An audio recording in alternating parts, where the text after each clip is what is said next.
Assalamualaikum warahmatullahi wabarakatuh. Assalamualaikum warahmatullahi wabarakatuh.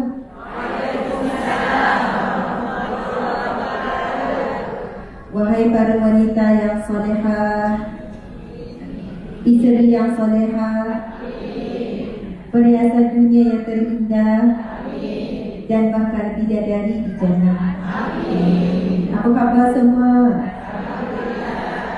Apa khabar? Alhamdulillah. Nanti malam pula tu, para lelaki tak tanya khabar, kan nanti dan angkat kaki dah saja ketua muslimat saja. Wahai para muslimin yang hebat, lelaki Melayu yang terakhir. Sebab ini rare tau, bukan senang, bukan mudah pada lelaki nak hadir. Lagi-lagi kuliah duha, sebab mereka selalu kuliah subuh dan kuliah maghrib. Betul ya? Memang penuh lah ni kuliah subuh ni. Wallahu'alam.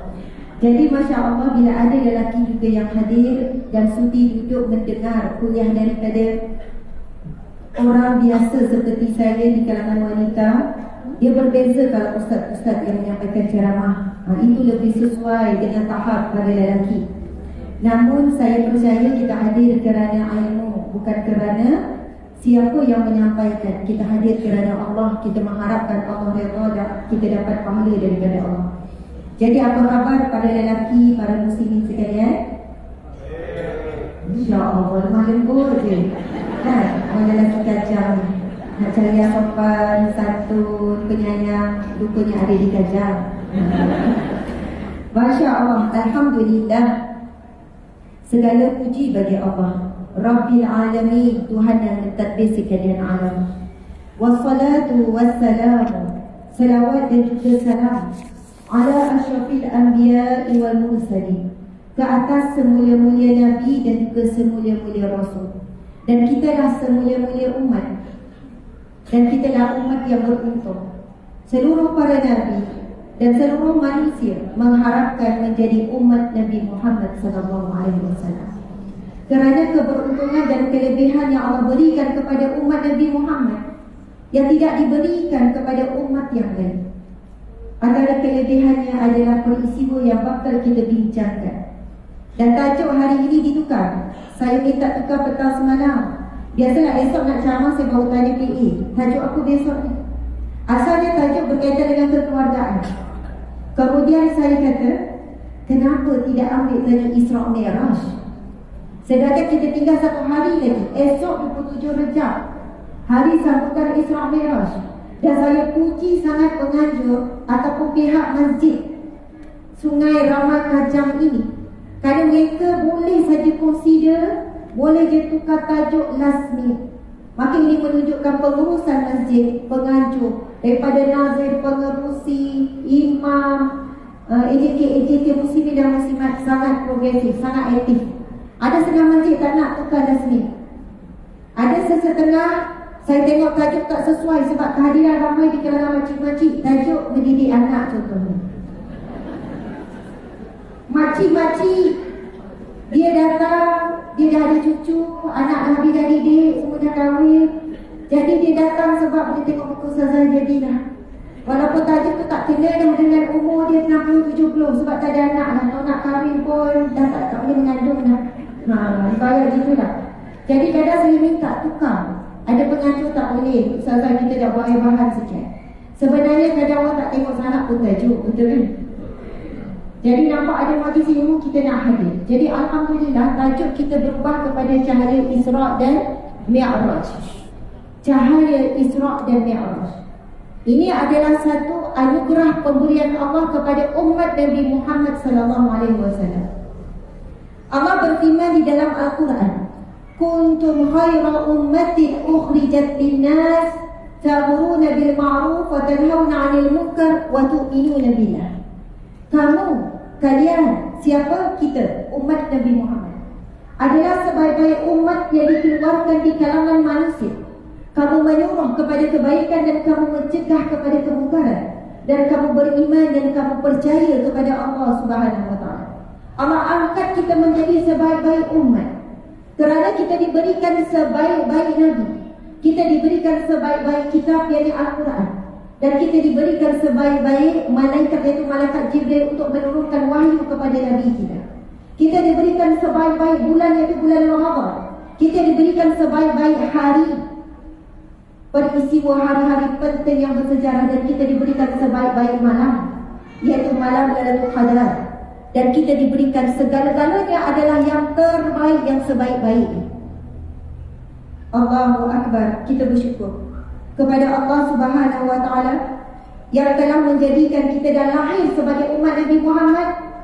Kerana kita boleh saja dilahirkan sebagai umat Nabi Musa, Nabi Isa, Nabi Daud, Nabi Saleh, Nabi Yunus, tetapi kita dipilih lahir sebagai umat Nabi Muhammad sallallahu alaihi wasallam. Nabi Muhammad sallallahu alaihi wasallam pernah bersabda, sesungguhnya setiap nabi diberikan peluang untuk buat dua permintaan kepada Rabb, kepada Tuhan, kepada Allah. Lalu aku meminta keduanya untuk umatku, satu di dunia dan satu di akhirat kelak. Nabi tidak meminta sedikit pun untuk dirinya. Nabi meminta kedua-duanya adalah untuk umatnya. Yang pertama, Nabi beritahu, aku meminta dengan Allah supaya segala kemarahan Allah dan segala kemurkaan Allah ditangguhkan sehingga saat akhir nafas umatku. Kalau umat terdahulu kita baca cerita, kalau mereka buat perbuatan yang bertentangan dengan perintah Allah, mereka buat sesuatu yang Allah larang, Allah terus terbalikkan bumi, Allah terus hantar api yang datang daripada langit, Allah datangkan laut, hujan yang tak berhenti sehingga seluruh dunia jadi laut, Allah tukarkan manusia menjadi kera, Allah hantarkan panah ataupun petir daripada langit, macam-macam. Mereka tidak diberi kesempatan sehingga akhir nafas mereka untuk telefon mereka berubah. Allah minta, sebab itu hari ini manusia sewenang-wenangnya, kaya, sehat, cerdik, ada kuasa, ada kemasyhuran, tapi tak taat perintah Allah, buat maksiat di media sosial, berbangga dengan maksiat, tetapi masih hidup dengan sihat walafiat, masih bahagia, masih boleh pergi ke sana ke sini.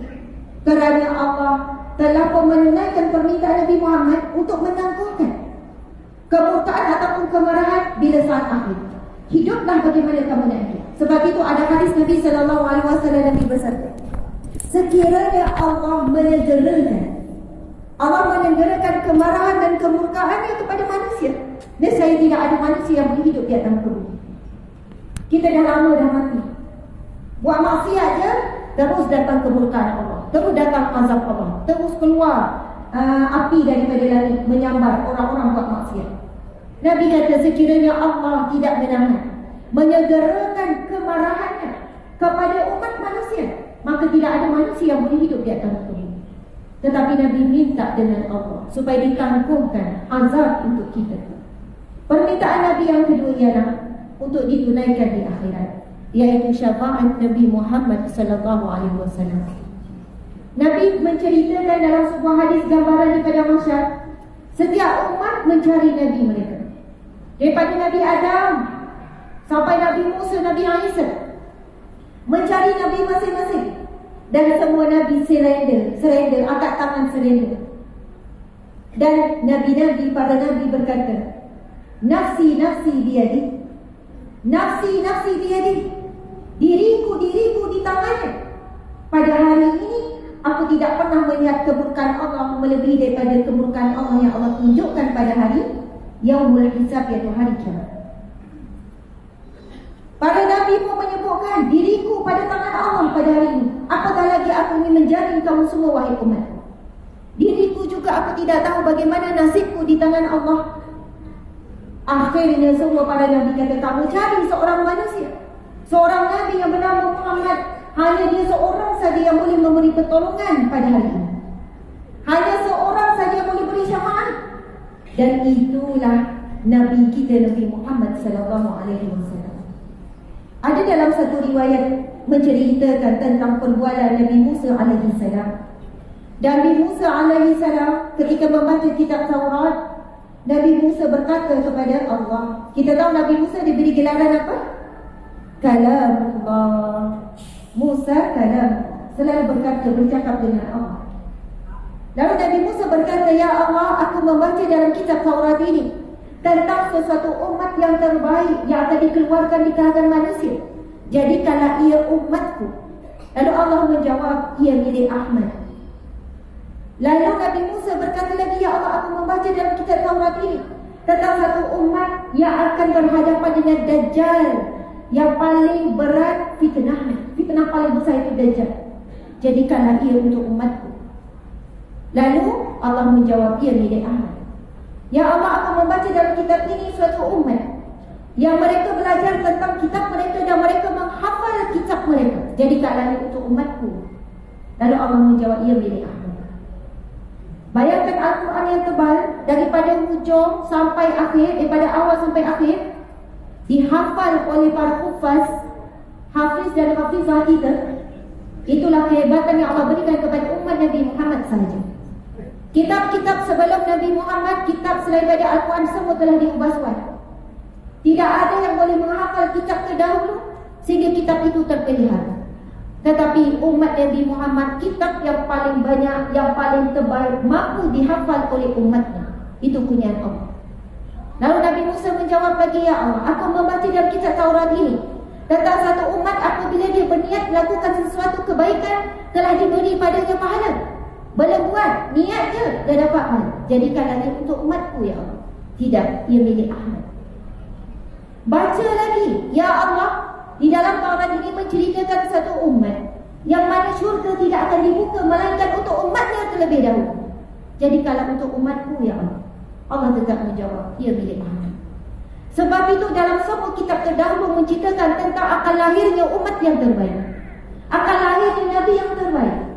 Sebab itu para Nabi mengatakan, bahkan Nabi Musa, "Ya Allah, jadikanlah aku umat Nabi Muhammad." Betapa beruntung, dan kita tidak sedar akan keberuntungan ini. Melainkan apabila kita hadir majlis ilmu, kita mendengar kuliah-kuliah, barulah kita rasa kalau kita tak ada nikmat, kita dah lah susah, kurang comel pula. Daripada sejak kecil sampai besar rasa bulat manjang. Contohlah, pada bulat pun comel. Dapat suami pun kurang rajin, anak pun kurang pandai. Contoh je saya bagi tahu, Allah Maha Adil, mesti Allah bagi kurang ada kelebihan. Maksud saya, ada orang dia rasa kehidupannya tidak beruntung. Tapi sedarlah, apabila kita menjadi umat Nabi Muhammad, kita masih kekal lagi boleh solat hari ini, kita masih kenal Nabi Muhammad, kita boleh ucap lagi la ilaha illallah Muhammadur Rasulullah. Itulah setinggi-tinggi kemuliaan, setinggi-tinggi nikmat, setinggi-tinggi rahmat, setinggi-tinggi kelebihan. Bab rupa paras, kedudukan, harta benda, suami, isteri, semua itu akan ditinggalkan. Tetapi pangkat kita, kedudukan kita sebagai umat Nabi Muhammad ini kekal sampai dalam kubur, sampai di mahsyar kelak. Kita diberi layanan yang berbeza dengan umat yang lain. Bayangkan kalau kita beratur untuk bayar, nanti nak raya, beli handbag baru lah contohnya.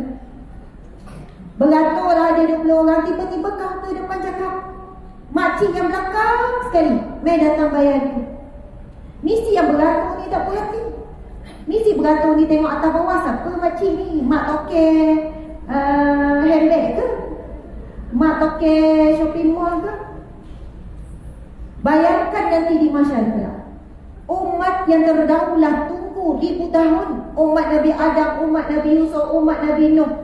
Tetapi yang akan dihisap yang pertama adalah umat Nabi Muhammad. Yang lain semua kena tunggu. Syurga tidak akan dibuka melainkan umat Nabi Muhammad yang akan masuk. Tapi kita ni tak rasa apa-apa kelebihan kita. Kita tak cukup sayang kepada agama kita. Kita tak cukup sayang dengan Nabi kita. Kita tak cukup bangga dengan title kita sebagai Muslim, sebagai mukmin. Kita pilih untuk jadi umat yang lemah. Kita pilih untuk perkataan-perkataan, ni je yang saya mampu buat, ni je setakat yang saya mampu. Saya nak biasa-biasa je, saya nak sederhana-sederhana je. Dulu dia berniaga nasi lemak 100 bungkus, sampai 20 tahun pun 100 bungkus lah. Tak nak ubah daripada zon selesa kepada zon tak selesa. Kata-kata nak sederhana, dunia ni bakal ditinggalkan. Akhirnya yang menguasai ekonomi ke, sosial ke, pengaruh ke, bahkan kuasa sendiri pun, di negara yang kita cintai, di negara Islam yang kita banggakan ini, bukan umat Islam yang menjadi yang terhebat. Dalam bidang apa pun, peternakan ke, pertanian ke, pembangunan ke, semua, bahkan 70% sumber makanan umat Islam sendiri dikuasai oleh orang bukan Islam. Tiba-tiba kan masuk topik ni Sebab apa ibu-ibu? Ibu-ibu ada anak-anak. Jadilah ibu-ibu yang hebat seperti Rumaisah. Nanti saya akan cerita. Antara peristiwa yang jarang diceritakan dalam peristiwa Isra Mi'raj, Nabi melihat wajah wanita yang pertama di syurga. Kita tahu dalam hadis Nabi menceritakan tentang wanita-wanita syurga. Penghulu syurga siapa? 4 wanita yang Nabi buat garisan tu. Lalu ditanya, ya Rasulullah, kamu buat apa? Nabi buat 4 garisan di atas tanah. Nabi pun bersabda, sesungguhnya 4 wanita ini adalah penghulu wanita di syurga. Maryam, Aziyah, Sayyidatina Khadijah binti Khuwailid dan Sayyidatina Fatimah. Ini 4 wanita penghulu syurga. Tapi dalam peristiwa Isra Mi'raj ada riwayat yang sahih, walaupun ada yang mengatakan bahawa itu mimpi Rasulullah, tetapi ada pendapat yang kuat, Nabi diperlihatkan dengan seorang wajah wanita di syurga, iaitu Rumaisah. Bagaimana hebatnya seorang ibu Rumaisah ini? Dia masuk Islam dulu, kemudian suami dia masuk Islam, kemudian bagaimana dia tidak bertanggung supaya anak-anaknya masuk Islam. Dia menjadi ibu yang mengobar-ngobarkan semangat juang kepada anak-anak untuk berkorban buat yang terbaik untuk Islam. Tuan-tuan, puan-puan, muslimin, muslimat,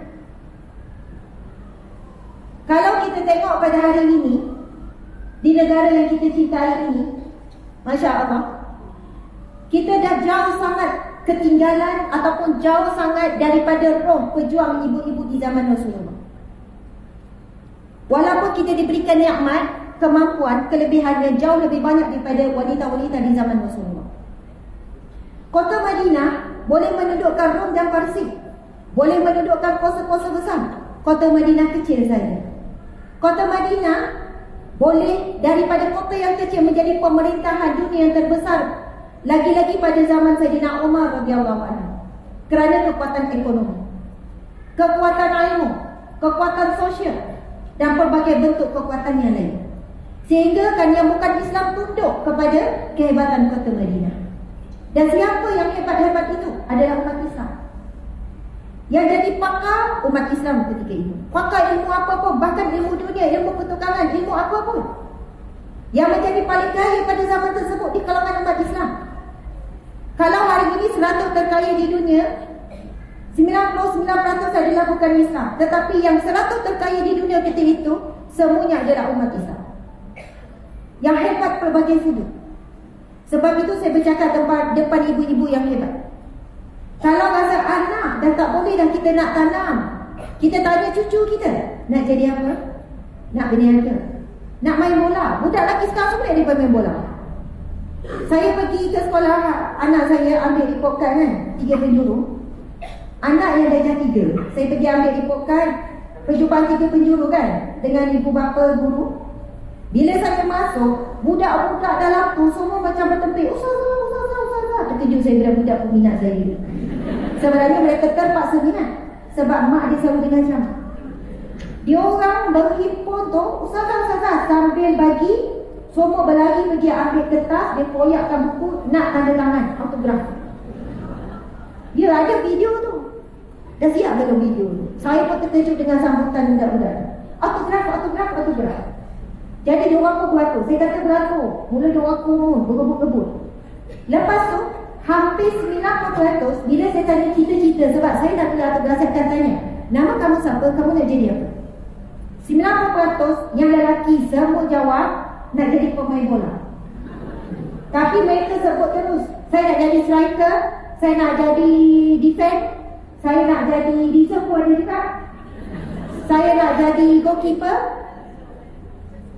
Yang kecil, badan kecil, kurus, semua nak jadi pemain bola. Seorang dua je, yang lain YouTubers. Ini lelaki. Saya tengok, wah, generasi sekarang. Tapi saya sebut apa? Saya tulis, semoga menjadi striker terhebat peringkat dunia yang beriman dan boleh menyebarkan Islam. Walaupun panjang sikit. Saya kata awak nak jadi pemain bola boleh. Awak kena niat jadi yang terhebat, bukan peringkat negeri. Sebab dia kata, saya tulis pemain bola wakil negeri Selangor. Ya, budak-budak fikir wakil kampung. Saya kata tak, awak kena niat nak jadi pemain bola peringkat negara. Lepas tu awak ada ramai peminat, akhirnya peminat masuk Islam sebab awak. Awak boleh jadi pemain bola, tapi niat nak jadi yang terbaik, niat untuk sebarkan Islam.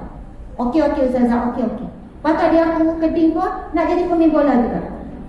Lepas tu kawan-kawan dia bilang, oh mana boleh pemain bola, badan aku macam ni. Boleh lah, nanti aku buat sadar. Bila perempuan lain, suatu perempuan dia cepat matang kan. Bila tanya cita-cita perempuan, doktor, cikgu, saintis, semua cita-cita yang hebat-hebat. Chef, saya kata jadi chef yang terhebat. Kebanyakan chef yang glamour dalam dunia sekarang adalah chef di kalangan yang bukan Islam. Awak jadi chef yang terhebat, sampai boleh buat program, ramai orang masuk Islam sebab jatuh cinta dengan akhlak kamu sebagai orang Islam.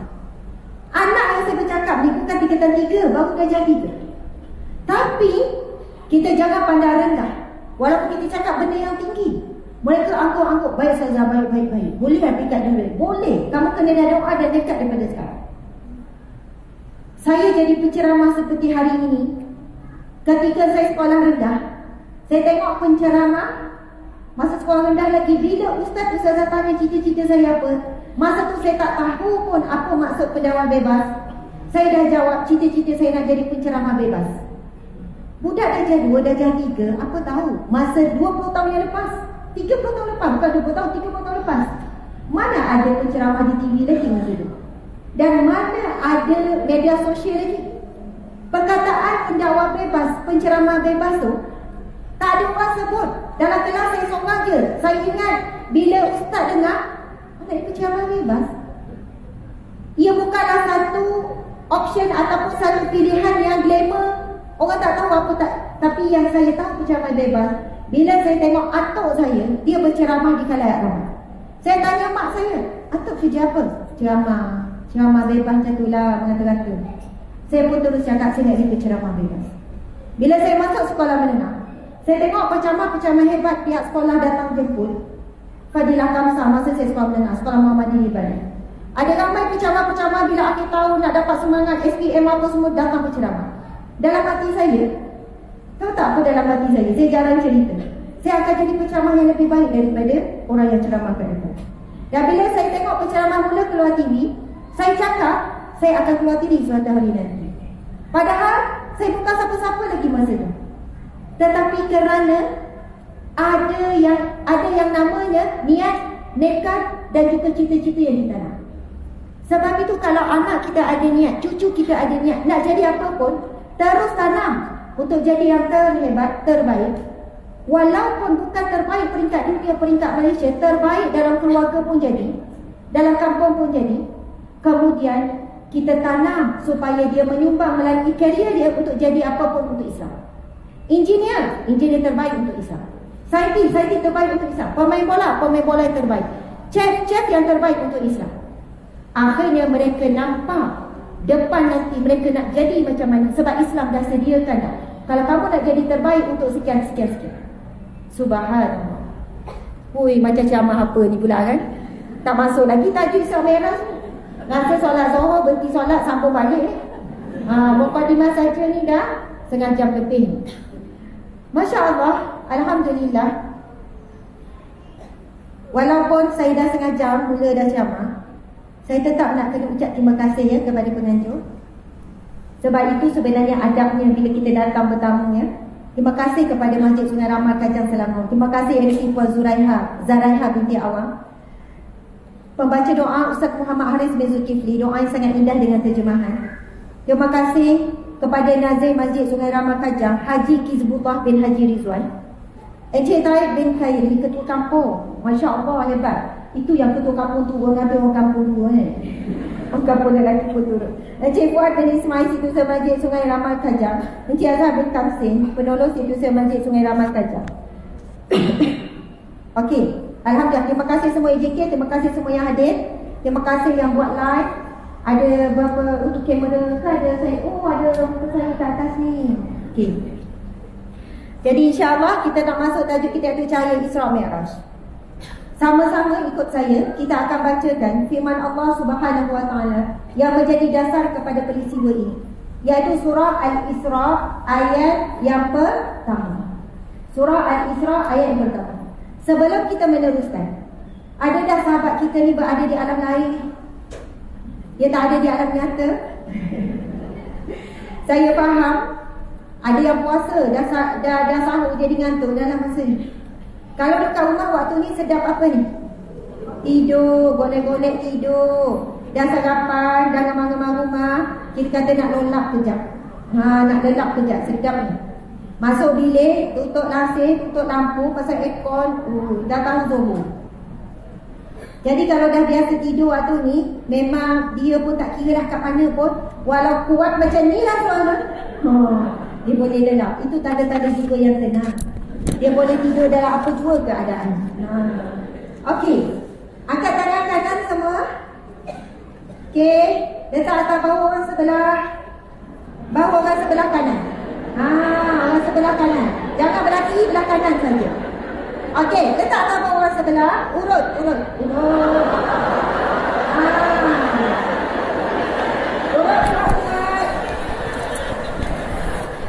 lepas tu dengar je. Kita ya Allah. Urut lagi. Saya tak pakai ni daripada tadi sayangnya. Masya Allah. Sorry. Tim memang itu antara awak kena check. Saya tak pakai mic ni. Jadi diorang tak clear. Padahal kan main semangat saya bercakap. Aduh hai. Sayangnya. Tak. Sebenarnya tak dengar jelas. Kita boleh tengok view sangat rendah. Semua rendah. Sebenarnya dia berdengung. Of course berdengung. Dia kena pakai mic ni. Sorry ya, masa live wajib pakai mic ni. Tim tak perasan saya tak pakai. Sebenarnya dia orang mesti dah komplain. Sebenarnya test tak daripada awal tadi dek? Tak, dia memang akal lain. Sorry, sambung balik urut. Orang sebelah kanan. Saya terganggu. Dah cakap semangat-semangat tadi, berkobar-kobar rupanya. Orang yang live tak dengar clear pun. Okey, urut lagi. Walaupun terkilan ni urut lagi. Urut. Okey, cekik sikit leher. Bukan urut sikit leher dia. Tak apa urut orang sebelah. Saya tak ngantuk, orang sebelah ngantuk. Okey, urut sikit pinggang dia. Yang tu baru hilang ngantuk. Okey. Dia baru clear, awak perasan tak? Baru jelas. Sayangnya dek, ya Allah. Okey, sekarang tepuk. Okey, tepuk sambil ikut saya. Ya salam. Ya salam. Ya salam. Ya Allah. Yang Maha menyembuhkan. Sembuhkanlah segala penyakit zahir dan batin sahabatku ini. Masya Allah. Okey, angkat tangan kiri. Okey, angkat tinggi tangan kiri. Letak atas bawah orang sebelah kiri. Okey, urut. Tadi kan dia urut kita urut dia balik. Okey. Urut. Okey, alhamdulillah. Urut lagi. Sampai leher dia. Sampai pinggang dia. Okey, sampai mana? Bahu. Dah bahu. Lengan. Jangan cakap sadonya lengan. Okey, sekarang kita tepuk. Macam tadi tepuk. Kalau boleh tepuk kuat sikit biar keluar penyakit. Ya salam. Ya salam. Ya salam. Yang Maha menyembuhkan. Keluarkanlah ya Allah segala penyakit zahir dan batin daripada tubuh badan sahabatku ini. Kesian dia ya Allah. Mengantuk dia ya Allah. Amin ya rabbal alamin. Subhanallah. Okey, alhamdulillah, alhamdulillah, alhamdulillah.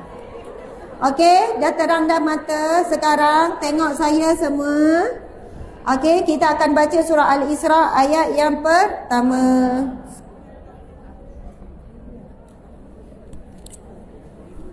Okey. Keluarkan suara ya, dengan suara yang kuat. Suara macam saat kita kejutkan ahli keluarga bangun tidur. Saya rasa itu suara paling kuat lah. Satu rumah pun bergegar kan. Okey. A'udzu billahi minasy syaithanir rajim.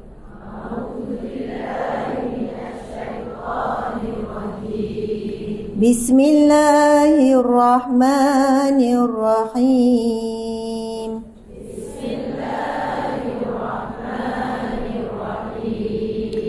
Subhanalladzi asra bi'abdihi laylan minal masjidil haram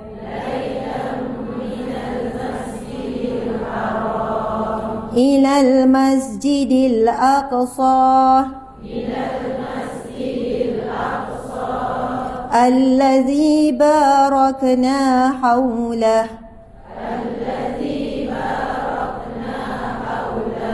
linuriyahu min ayatina innahu huwas sami'ul basir.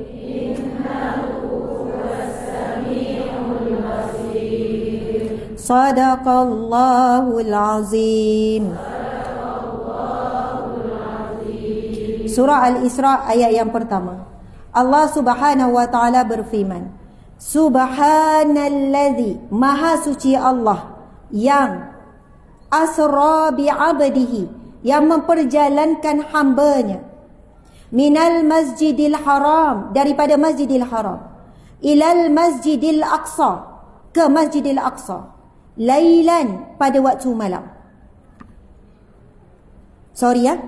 Subhanalladzi asra bi'abdihi, maha suci Allah yang memperjalankan hambanya lailan, pada waktu malam, minal masjidil haram ilal masjidil aqsa, daripada masjidil haram ke masjidil aqsa, alladzi barakna haulahu, yang diberkati sekelilingnya, linuriyahu min ayatina, untuk menunjukkan tanda-tanda kekuasaan dan kebesaran kami. Innahu huwas sami'ul basir, dan dialah yang maha mendengar lagi maha melihat. Muslimin muslimat yang dirahmati Allah sekalian, antara perkara yang kita perlu beri perhatian dalam ayat ini, kita akan tadabbur dulu ayat ini untuk memahami peristiwa Isra Mi'raj. Kenapa dimulakan dengan kalimah subhana, iaitu maha suci Allah. Allah memulakan dengan subhana. Allah memulakan dengan perkataan memuji dirinya sendiri. Maha suci Allah yang telah memperjalankan hambanya pada waktu malam. Maha suci Allah membawa maksud Allah menyucikan dirinya daripada segala sekutu, daripada segala kekurangan. Allah maha sempurna. Allah suci daripada segala kesilapan, dan perancangan Allah adalah yang terbaik.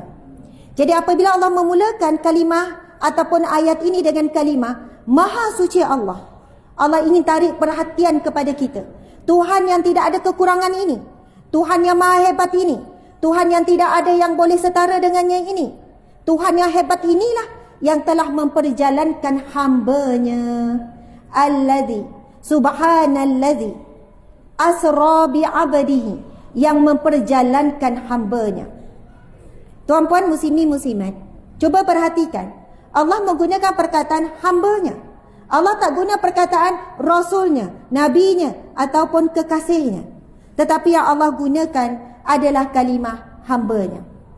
Kerana apabila seseorang manusia boleh menjadi hamba Allah, maka itulah kedudukan yang paling tinggi dan paling mulia.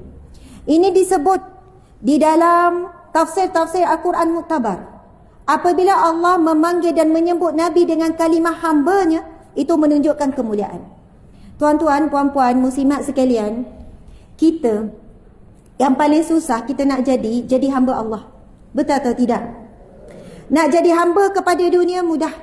Kerja siang malam jadi hamba kepada dunia. Duit tak diberikan pun kepada akhirat. Duit tak disalurkan pun kepada kerja-kerja agama Allah. Nak jadi hamba kepada manusia, hamba kepada suami jadi hamba kepada isteri contohnya. Anak-anak diperhambakan untuk mak ayah. Mak ayah hari ni ramai mana jadi hamba anak-anak?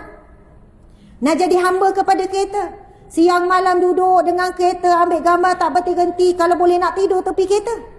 Sayangnya kereta. Nak jadi hamba kepada emas, ada duit je emas. Tak ada fikir lain.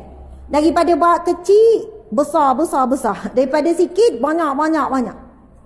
Bukan mikir ada duit je, nak menyumbang, nak bina istana di syurga dan lain-lain.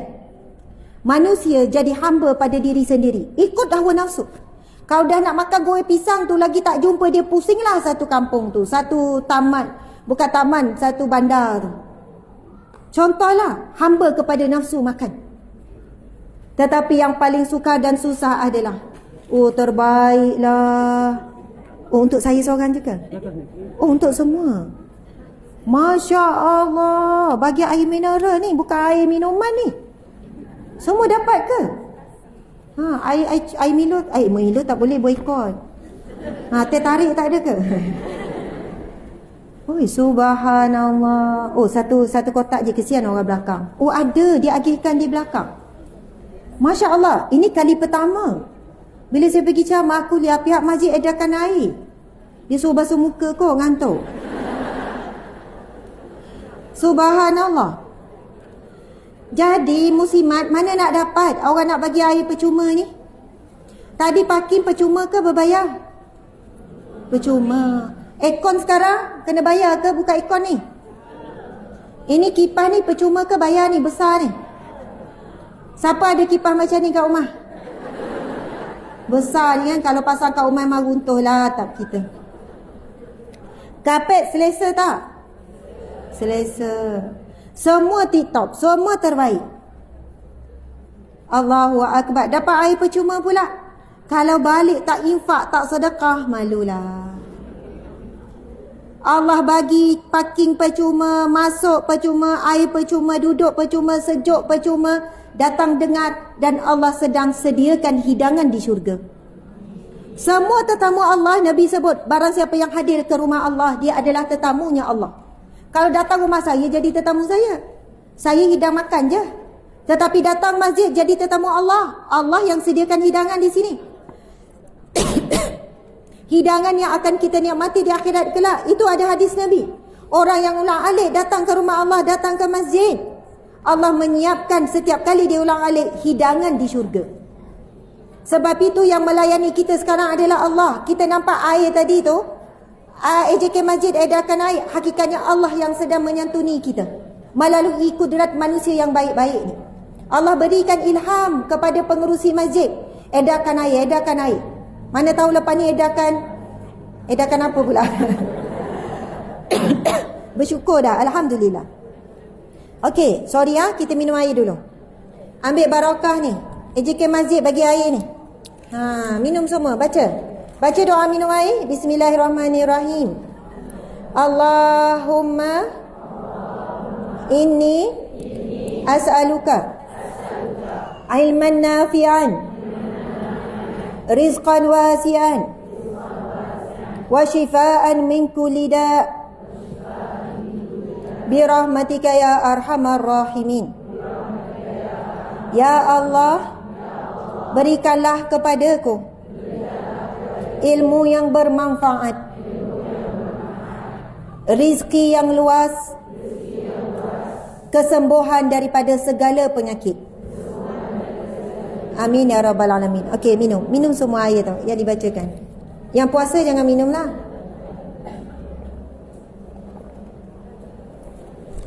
Itu doa apa? Doa minum air Zam-Zam. Itu doa Ibnu Abbas radhiyallahu anhu. Ibnu Abbas ni sepupu Nabi, orang yang sangat dekat dengan Nabi. Sebab itu ada yang mengatakan doa ini kemungkinan Ibnu Abbas wallahualam pernah lihat ataupun pernah dengar Nabi membaca, ataupun ia daripada Ibnu Abbas sendiri. Tapi doa ini ada 3 perkara yang penting. Kita nak ilmu yang bermanfaat. Ilmu yang tak bermanfaat kita dengar tak boleh beramal. Ilmu yang tak bermanfaat, kita banyak ilmu jadi bertambah sombong. Dengan ilmu kita jadi rasa lebih baik dan merendahkan orang lain. Tapi ilmu yang bermanfaat, dia akan jadi cahaya untuk kita. Dia akan bimbing kita untuk berjaya dunia dan akhirat. Dia akan jadikan kita tak mudah koyak, tak mudah hati tisu. Fokus ilmu yang bermanfaat. Kedua yang kita minta daripada doa Ibnu Abbas itu adalah kita minta rezeki yang luas. Kita jangan minta rezeki yang banyak. Nabi tak pernah ajarkan mana-mana doa, ya Allah berikan rezeki yang banyak. Tidak. Tetapi rezeki yang luas. Kita tak sebut laut itu banyaknya air laut. Kita sebut luasnya air laut. Laut yang terbentang luas itu memberi manfaat kepada manusia. Memberi manfaat kepada kehidupan di dalam laut. Memberi manfaat juga kepada binatang yang terbang, yang menangkap ikan lalu jadi bahan makan. Kita nak rezeki kita luas dan memberi manfaat kepada ramai orang. Beri manfaat untuk agama. Rezeki kita luas sampai cucu cicit boleh menikmati hasil daripada tangan usaha kita hari ini. Itu yang kita minta, rezeki yang luas. Siapa yang banyak duit, banyak harta, banyak rezeki tapi ditimbun, dia hanya tambah-tambah aset dia saja, ini yang dimurkai oleh Allah. Tetapi kalau rezeki dia banyak, dia kerja susah payah cari rezeki, tapi meluas, dia ada rumah sampai 10, dia boleh duduk 1 je. 9 dia bagi asnaf duduk, dia bagi pusat tahfiz, dia bagi sekian-sekian. Semua harta itu masih nama dia, tak ditukar. Tetapi hartanya luas, bukannya menimbun untuk dirinya saja. Dia ada kereta banyak, koleksi kereta sampai 20-30. Dia guna sehari sekali guna 1 je, mana boleh bawa 3 sekaligus. Akhirnya dia bagi pada asnaf ni guna, ataupun dia buat sewa. Lepas tu daripada duit tu dia bantu rumah anak yatim dan sebagainya. Kereta tak tukar nama, masih nama dia. Tetapi rezekinya luas. Itu beza rezeki luas dengan rezeki yang bertimbun, yang dimurkai oleh Allah Subhanahu wa taala. Lepas tu yang ketiga kita minta daripada doa minum air tadi, wa shifaan min kulli da'in, dan kesembuhan daripada segala penyakit. Penyakit batin, riya, ujub, takabur, asyik tak puas hati, tak kena, sebab tak kena semua orang lah, tak kena. Penyakit zahir, sakit lutut, sakit apa semua, kita niat daripada air itu boleh menyembuhkan kita, insya-Allah. Okey, alhamdulillah kembali semula. Muslimin muslimat yang dirahmati Allah sekalian. Jadi antara yang sukar saya nak sebut, Allah sebut perkataan apa tadi?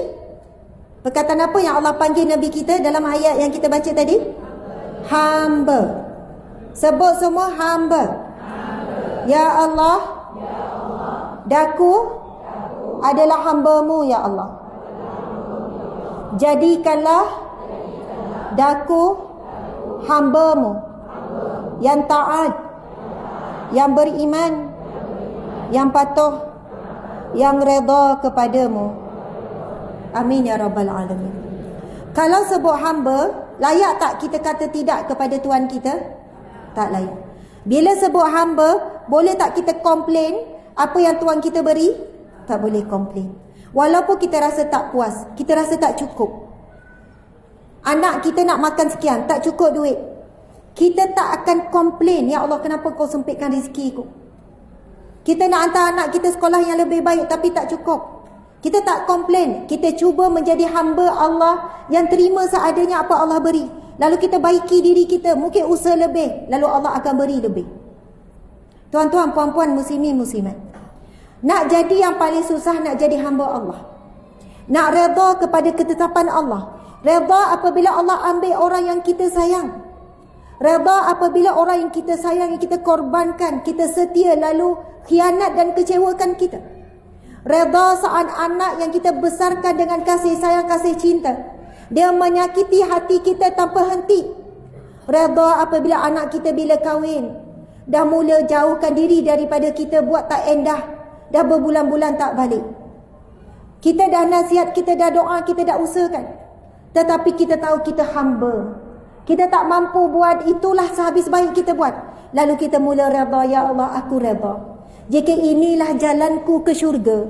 Jalan yang sakit dan perih dan pedih, inilah jalan ke syurga. Maka aku redha ya Allah kerana aku hamba-Mu dan Engkau adalah Tuhanku dan Engkaulah Tuanku ya Allah. Jadi apabila Allah Subhanahu wa taala menyebut Nabi Muhammad sebagai hamba, ia adalah satu bentuk pengiktirafan bahawa Nabi Muhammad sallallahu alaihi wasallam dia telah menolak segala keinginan peribadinya, telah menolak segala keinginan hawa nafsunya, keinginan rumahnya bagaimana, tempat tidurnya bagaimana, nak isterinya bagaimana, keinginan-keinginan semua ditolak tepi. Seluruh apa yang Nabi cakap, apa yang Nabi jalani kehidupan, Nabi ikut apa saja yang Allah perintahkan. Bayangkan muslimat sekalian, apabila Nabi menghadapi 3 tahun berturut-turut diboikot oleh Quraisy pada umur Nabi 46, 47, bukan, 47, 48, 49. Masa ini tahun ke-7, ke-8, ke-9 kenabian. Jadi Nabi umur berapa? Umur 40. Nabi kita dilantik menjadi Nabi umur 40. Pada peringkat awal dakwah sembunyi. Bila dakwah terangan, bila tahun yang ke-7 lebih kurang, masa itu ramainya pembesar-pembesar Quraisy masuk Islam. Orang-orang kuat masuk Islam. Quraisy rasa sangat marah, sangat geram, sangat benci kepada Bani Hashim, iaitu keturunan Nabi kita dan keluarga dan semua umat Islam.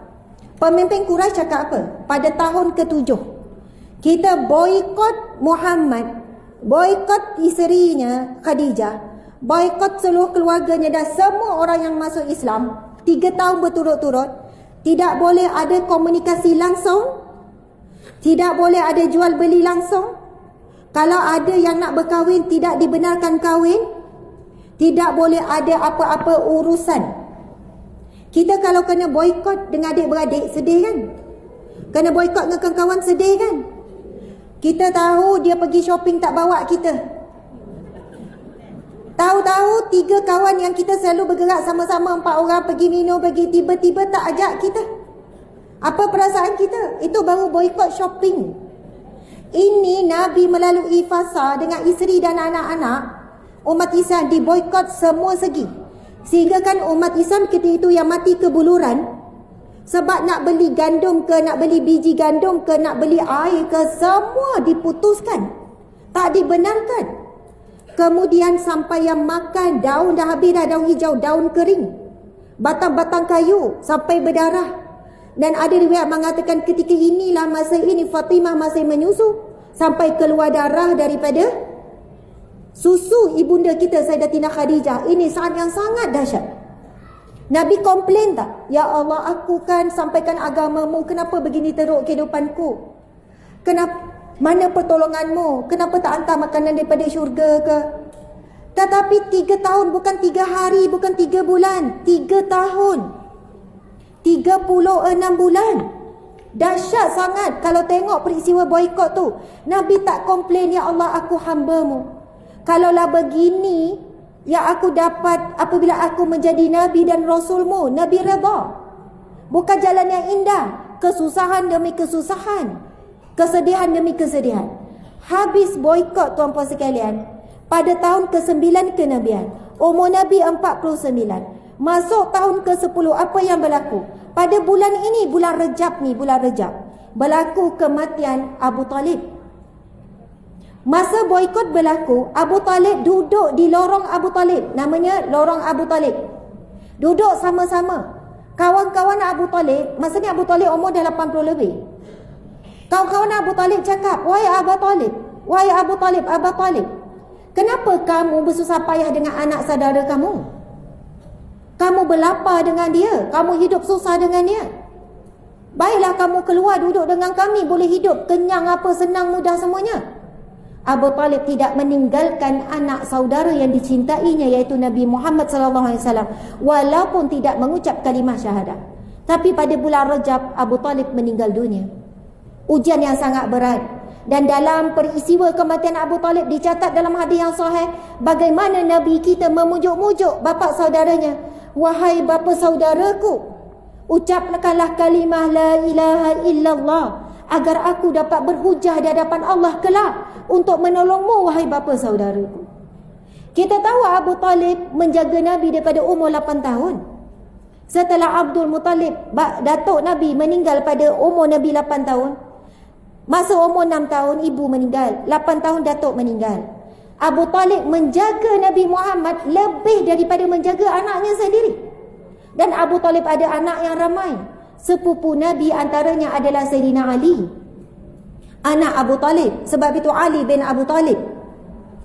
Mereka membesar bersama. Sayyidina Ali kata, kalau anak adik-beradik dia sendiri makan sendiri. Tetapi Nabi Abu Talib suap.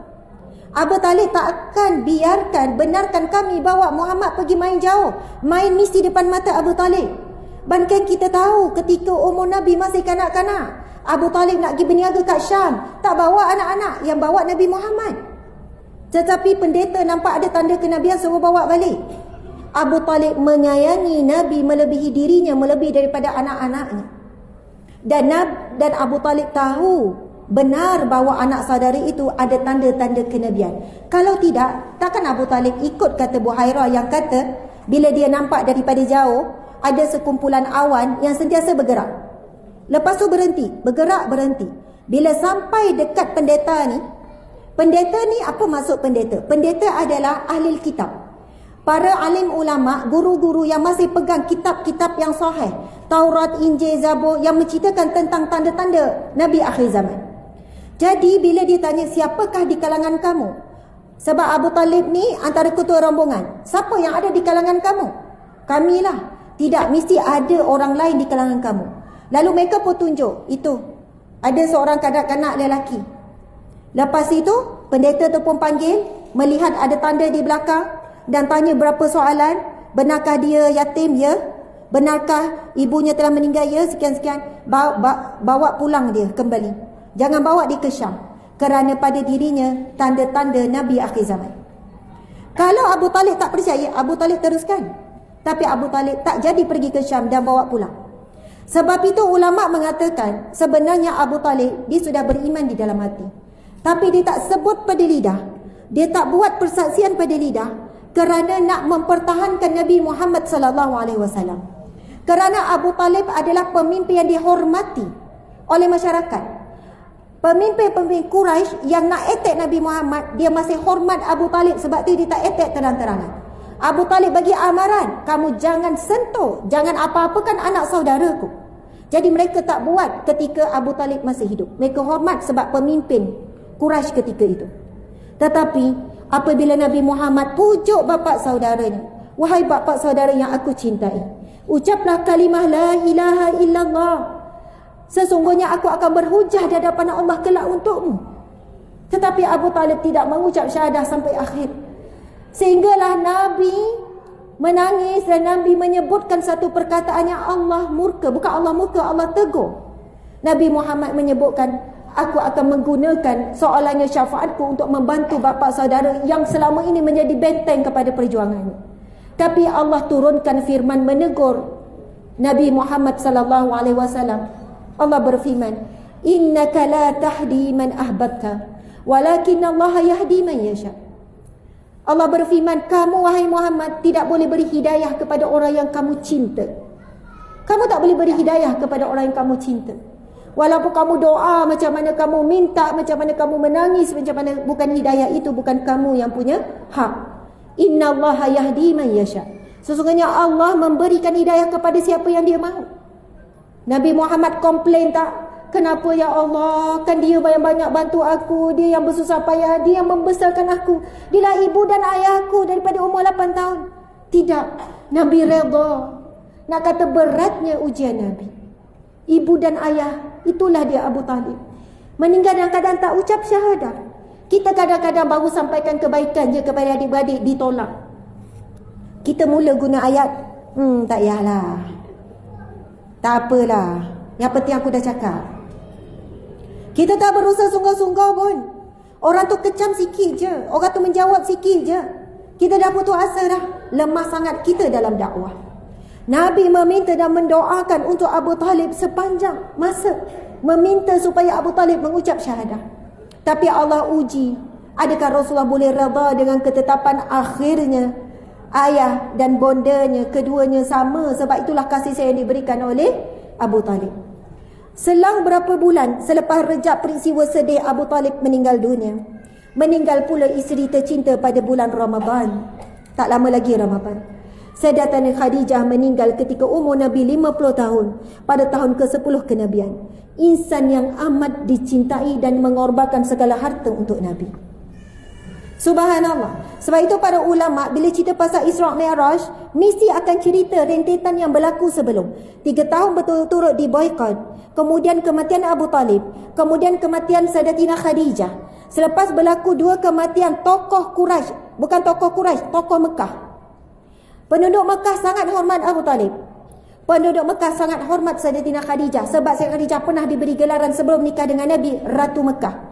Kekayaannya, keturunannya, dengan wibawanya sangat menghormati Khadijah. Tapi bila keduanya meninggal dunia, apa yang berlaku?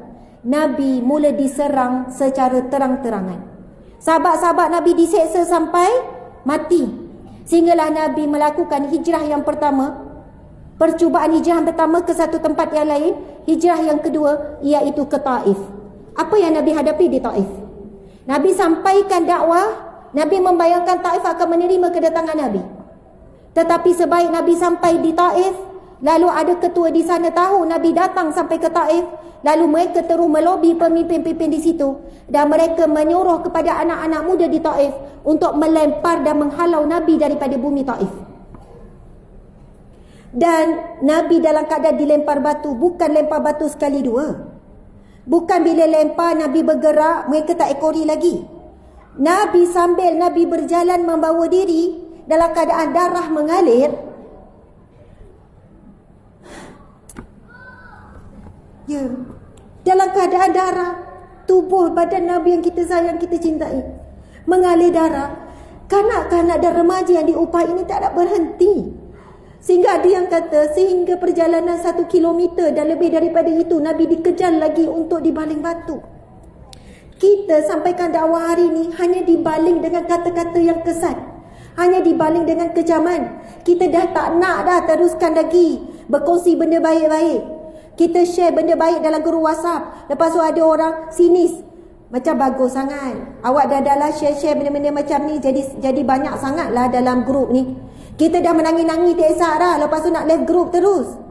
Kita hanya dilemparkan dengan kata-kata yang tidak menyenangkan. Nabi apa yang Nabi tak kena? Caci, maki, hina. Nabi dibaling batu. Nabi diletakkan benda yang busuk sampai Fatimah menangis tak esok-esok. Ketika Nabi solat di Kaabah, kemudian ada manusia yang letakkan isi perut yang busuk berulat, isi perut unta yang berat di atas belakang Nabi sampai Nabi tak boleh bangun.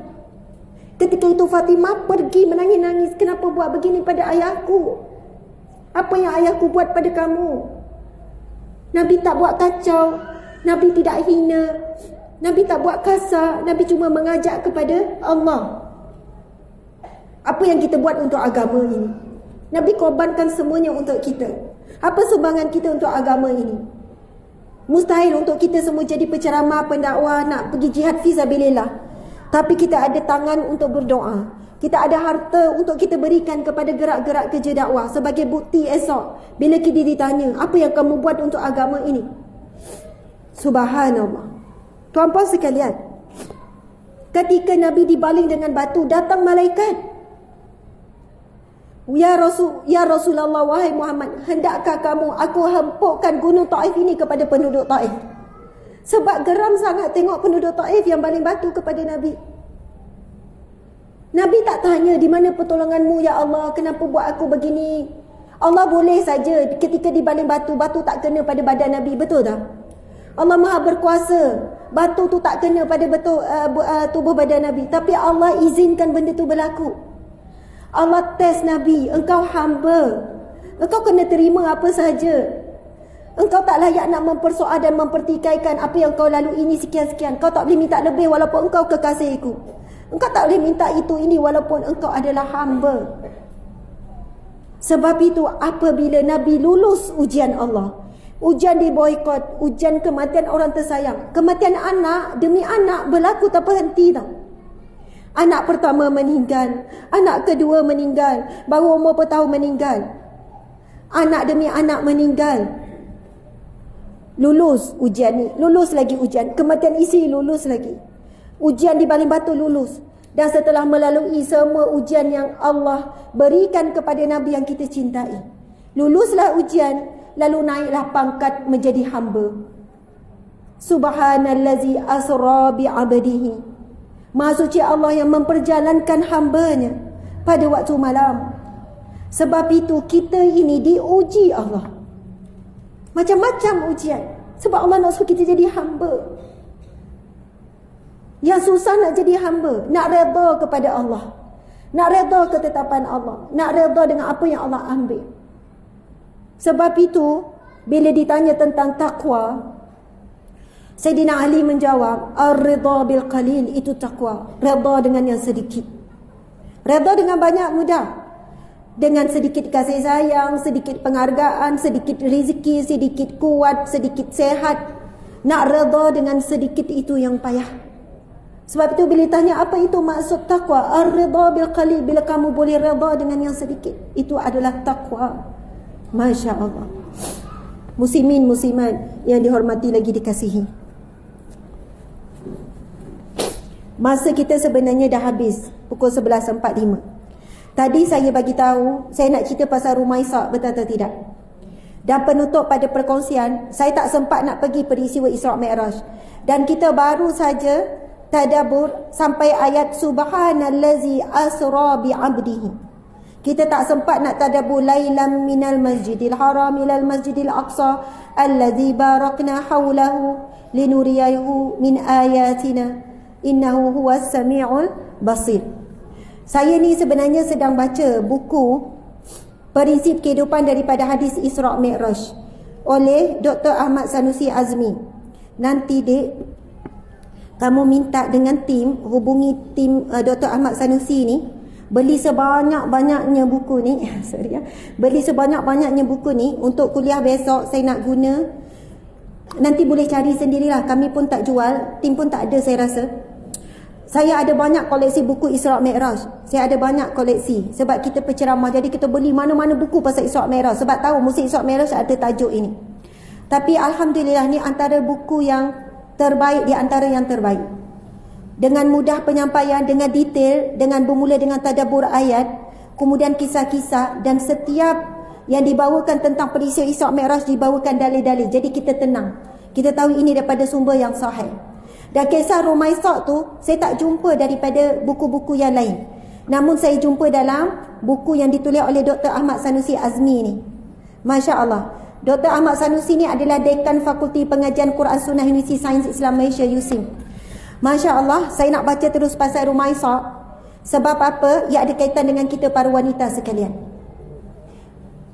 Kita tengok, saya baca je, kita sama-sama memahamkan. Terdapat beberapa riwayat yang menunjukkan bahawa Rasulullah SAW pernah diperlihatkan berada di dalam syurga dan mendapati bahawa Sayyidatina Ar-Rumaisah telah sampai amalannya di syurga. Ataupun kata yang lain, Rumaisah telah sampai ke syurga. Tapi ada dalam kurungan, amalannya sudah diterima Allah dan dia sudah pun dijamin syurga. Biarpun hadis ini boleh ditafsirkan sebagai berlaku mimpi sahaja, namun Dr. Raghib As-Sirjani berpandangan bahawa insiden keterlihatan Sayyidatina melihat Sayyidina Rumaisah di syurga itu berlangsung ketika peristiwa Isra' dan Mi'raj. Subhanallah. Dan konteks hadis yang diwahyukan itu menyebutkan bahawa Rasulullah SAW menceritakan kisah baginda masuk ke dalam syurga secara fizikal, dan ia tidak berlaku melainkan pada perjalanan Mi'raj baginda ke langit. Pandangan yang sama turut dinyatakan oleh Syekh Ramadan Abdul Muiz ketika menjelaskan mengenai wanita pertama yang dilihat oleh Rasulullah di dalam syurga, iaitu Rumaisah. Boleh sebut tak nama ni? Rumaisah. Ini adalah tokoh, dan kita juga boleh sebut Sayyidatina. Maksud Sayyidatina adalah penghulu wanita kami, dan Rumaisah adalah penghulu wanita juga bagi umat Islam. Penghulu di kalangan wanita bagi seluruh umat Islam, bukan untuk manusia bukan untuk wanita saja. Dia adalah penghulu bagi umat Islam lelaki ataupun perempuan yang perlu jadi contoh. Manakala Mulia Ali Qari membentangkan sekian-sekian, okey, kelebihan Ar-Rumaisah. Kita jarang dengar kisah Rumaisah, betul tak? Alhamdulillah hadir majlis ilmu hari ini, kita boleh dengar seorang tokoh yang Nabi lihat wajah yang pertama di syurga. Apakah kelebihan Sayyidatina Rumaisah sehingga Rasulullah SAW diperlihatkan sosok beliau di dalam syurga? Ini disebabkan kerana perjuangan dan kesungguhan beliau mempertahankan Islam. Antaranya, Rumaisah adalah di antara ahli Madinah yang terawal memeluk Islam. Sehingga kan suami beliau Malik bin An-Nadhr turut keheranan atas kepantasan iman Ar-Rumaisah. Kisah ini direkodkan oleh Az-Zahabi menyebutkan, sesungguhnya Rumaisah telah beriman dengan Rasulullah sedangkan suaminya Abu Anas ketika itu tidak ada. Apabila dia kembali berjumpa Rumaisah, suaminya bertanya, apakah engkau telah kena pukau? Adakah kamu kena sampuk? Kamu kena pukau ke ni? Cepat sangat ni, baru dengar pasal Muhammad baru sebut berapa perkara kamu tengah masuk Islam. Ketika ini suaminya belum memeluk Islam, kamu kena pukau ke? Kemudian Ar-Rumaisah menjawab, aku bukan disihir ataupun bukan dipukau, tetapi aku telah beriman kepada Allah. Berani sekali, tanpa ragu-ragu, walaupun dia ada risiko untuk kehilangan suaminya. Kemudian yang kedua, Rumaisah bukan sekadar memeluk Islam, malah mendidik anaknya juga untuk memeluk Islam, sehingga dimarahi suaminya. Perkara ini direkodkan oleh Az-Zahabi. Ar-Rumaisah mengajarkan anaknya Anas mengucapkan syahadah. Kata beliau, ucapkanlah la ilaha illa ana, la ilaha illallah wa anna Muhammadar Rasulullah. Lalu Anas mengucapkannya. Lalu ayahnya berkata, janganlah engkau rosakkan anakku ini. Lalu Ar-Rumaisah menjawab, aku tidak merosakkannya. Subhanallah. Kadang-kadang atuk dengan nenek bergaduh pasal cucu. Contohnya lah, nenek ni kalau cucu datang, asyik beli aiskrim, gula-gula mainan. Aiskrim, gula-gula mainan. Memanglah cucu ni sayang kat nenek. Atuk pula bila panggil cucu, nak dengar Al-Fatihah. Nak dengar Al-Fatihah. Baca 3 kul. Jadi cucu pun tak sukalah atuk. Sebab atuk boring. Atuk mesti nak dengar Fatihah, nak betulkan Fatihah. Nenek manja-manjakan. Jadi atuk ni pun mungkin, nenek ni pun mungkin kata, tak payahlah, budak lagi, tak biasa susah. Janganlah kau nak rosakkan cucu ni, nanti tak suka nak balik. Tak, saya bukan nak merosakkan. Itu saya bagi contoh saja ya. Sila terasa ya. Bukan apa ramai nenek atuk ni depan saya.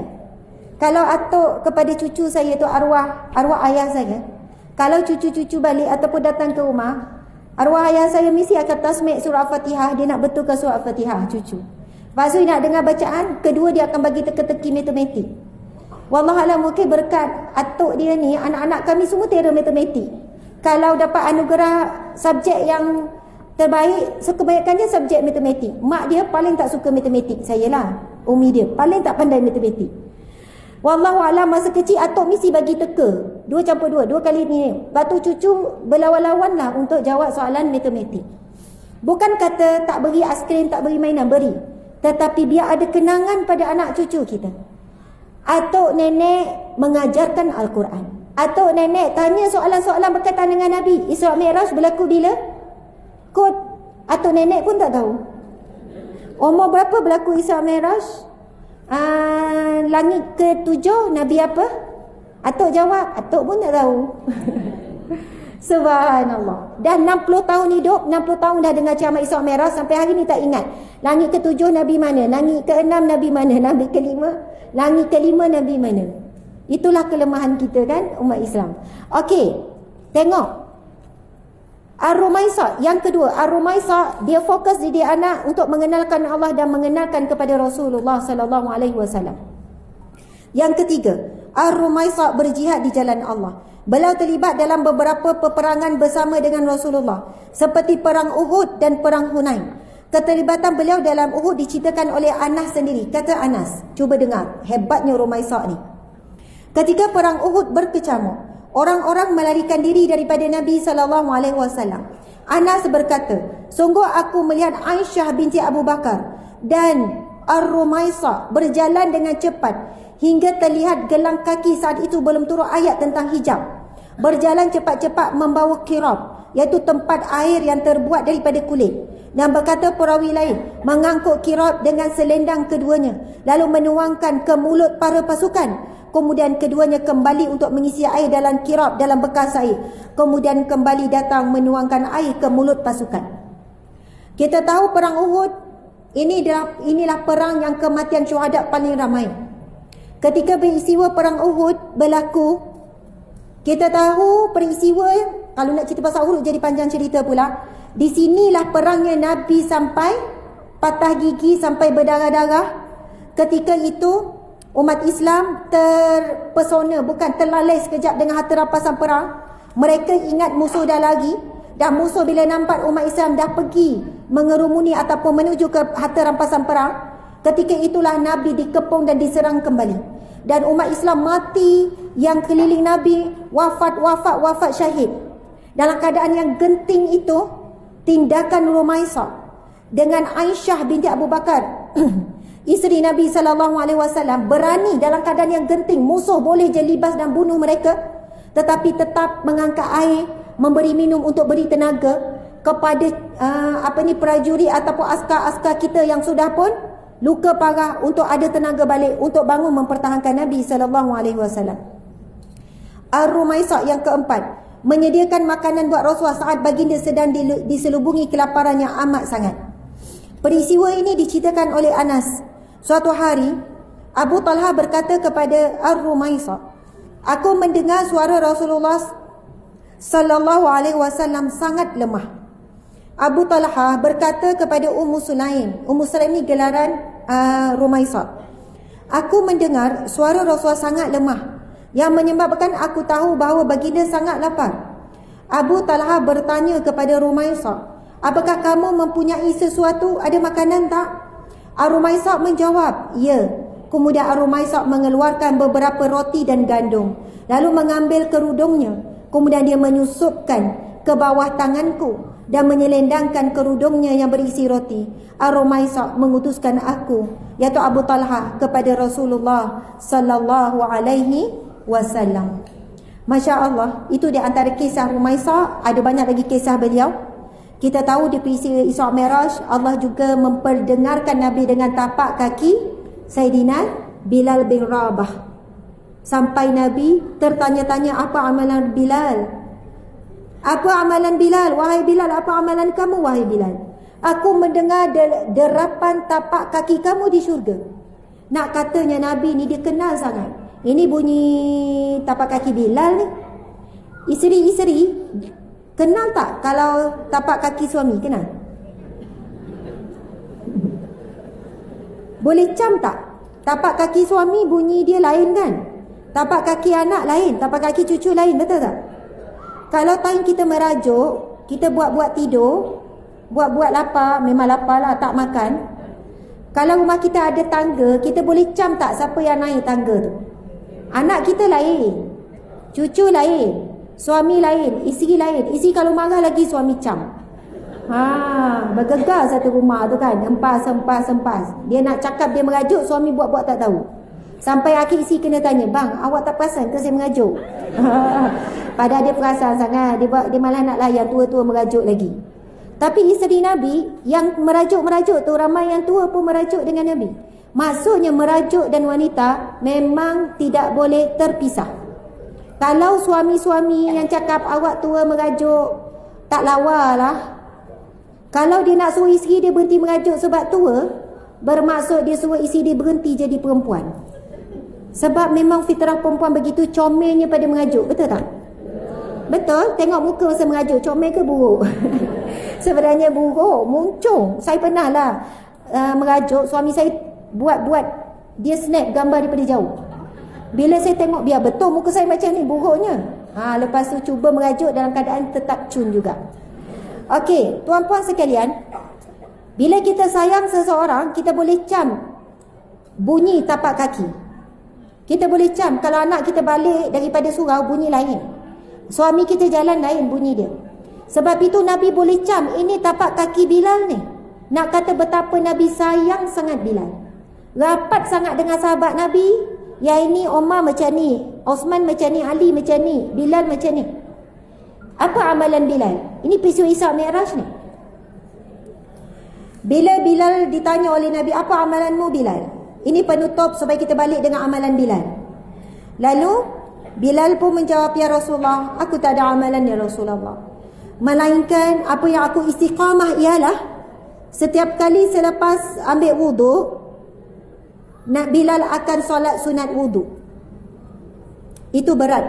Sebenarnya bukan senang kita nak buat. Maksudnya lepas ambil wuduk, memang ada namanya solat sunat wuduk. Ini jarang yang kita amalkan. Lepas ambil wuduk, sebelum solat sunat Zuhur ke ataupun sebelum solat Zuhur, buat dulu solat sunat wuduk. Siapa yang datang masjid awal, untunglah. Dia ambil wuduk, dia pun solat sunat wuduk dulu, tunggu azan, azan dah masuk, solat sunat sebelum Zuhur. Contohnya begitu. Jadi kita bolehlah, kalau tak pernah buat seumur hidup, sebelum mati buatlah sekali, jadilah. Kalau boleh jadikan amalan. Kalau tak dapat setiap kali wuduk, sekali sehari buat solat sunat wuduk. Sebab kelebihannya amat besar. Belum mati lagi, tapak kaki dah kedengaran di syurga. Bilal masih hidup. Sebab itu Nabi tanya, apa amalan kamu Bilal? Sesungguhnya aku sangat menjaga ya Rasulullah. Setiap kali wuduk ambil buat solat sunat wuduk. Dan solat sunat ini bukan Bilal yang buat, ini hadis Nabi. Barang siapa yang melakukan 12 solat sunat dalam sehari, Allah akan membina istana di syurga. Kita duduk kat rumah di dunia tapi tak ada istana di syurga. Semangat nak buat solat sunat ni, kita kena bayangkan kita nak berpindah daripada rumah kita di dunia, daripada alam barzakh ke istana di syurga. Apa amalan sunat tu? 2 rakaat sebelum subuh. Lagi 2 rakaat sebelum Zuhur. 2 rakaat sebelum subuh, 2 rakaat sebelum Zuhur, 4 rakaat selepas Zuhur, 2 rakaat selepas Maghrib, dan 2 rakaat selepas Isyak. Itulah yang Nabi sebut 12. Tunaikanlah 12 rakaat solat sunat, yang mana Allah akan membina istana di syurga. Tak dapat buat setiap hari, buatlah seminggu sekali. Tak dapat juga sebulan sekali, tak dapat juga seumur hidup sekali. Tetapi kalau boleh buat setiap hari, kita akan hidup dengan tenang. Tenang kenapa? Tenang kenapa? Sebab kita dah rasa kita tak takut dengan mati. Bahkan kita bukan menanti, kita bersedia untuk mati. Sebab amalan ini memberikan kita rasa yakin dan tenang. InsyaAllah kita akan berpindah ke istana yang sedang kita bina daripada dunia, iaitu 12 solat sunat yang Nabi sebut dibina istana di syurga. Alhamdulillah, Alhamdulillah, Alhamdulillah. Terima kasih banyak-banyak kepada pihak penganjur. Dah pukul 12 dah, waktu pun dah lebih. Subhanallah, masing-masing nak balik masak ke beli hari ni? Ya kan, tadi cakap pasal ekonomi umat Islam kan. Jadi balik abang, kita perlu menyokong ekonomi umat Islam, memperkasakan ekonomi umat Islam dengan beli makan tengah hari. Subhanallah, betul lah tu. Kita sokong peniaga-peniaga muslim kita. Mudah-mudahan apa yang kita kongsikan pada hari ini, Allah berkati, Allah rahmati, Allah ampunkan kelalaian dan dosa kita. Mudah-mudahan niat kita datang pada hari ini, apa niat kita muslimat? Niat kita kerana Allah, lalu kita dapat Allah. Niat kita mengharapkan redha, rahmat, pengampunan Allah, maka kita akan dapat semua itu. Jangan jadikan niat dan tujuan kita manusia. Saya adalah asbab sahaja, tapi niat tujuan adalah kerana Allah Subhanahu Wa Taala. Dan sebelum pulang, jangan kita pulang tanpa meninggalkan bukti cinta kita kepada Allah.